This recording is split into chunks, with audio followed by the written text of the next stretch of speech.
தமிழ் செய்தி ஊடக வரலாற்றில் சமரசங்களுக்கு இடமளிக்காமல் செயல்பட்டு வரும் சத்தியம் தொலைக்காட்சி 15 ஆண்டுகளை நிறைவு செய்து 16வது ஆண்டில் அடியெடுத்து வைப்பது மகிழ்ச்சி அளிக்கிறது.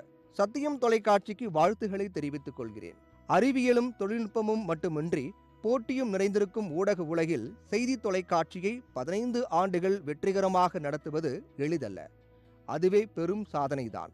அதையும் கடந்து நடுநிலை மாறாமல் செய்திகளை வழங்குவது, மக்கள் நலனை பாதிக்கக்கூடிய பிரச்சனைகளை அரசின் கவனத்திற்கு கொண்டு சென்று தீர்வு காண்பது, முக்கிய சிக்கல்கள் குறித்து விவாதங்களை நடத்தி மக்களிடம் விழிப்புணர்வை ஏற்படுத்துவது என அனைத்து வகைகளிலும் சத்தியம் தொலைக்காட்சி சிறந்து விளங்குகிறது. இதற்காக சத்தியம் தொலைக்காட்சியை பாராட்டலாம்.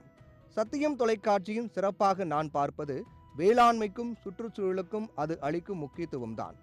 சுற்றுச்சூழலை காப்பதற்காக பூமியை காக்கும் திருவிழா என்ற பெயரில் மரக்கன்றுகளை நட்டு பாதுகாக்கும் இயக்கத்தை பல நல்லெண்ண அமைப்புகளுடன் கைகோர்த்து சத்தியம் தொலைக்காட்சி நடத்தி வருகிறது.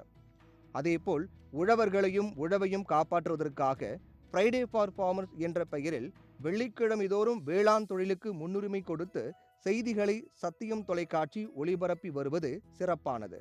அனைத்து வகைகளிலும் சிறந்து விளங்கும் ஊடகமான சத்தியம் தொலைக்காட்சி இன்னும் பல 16 ஆண்டுகளை காண வேண்டும்.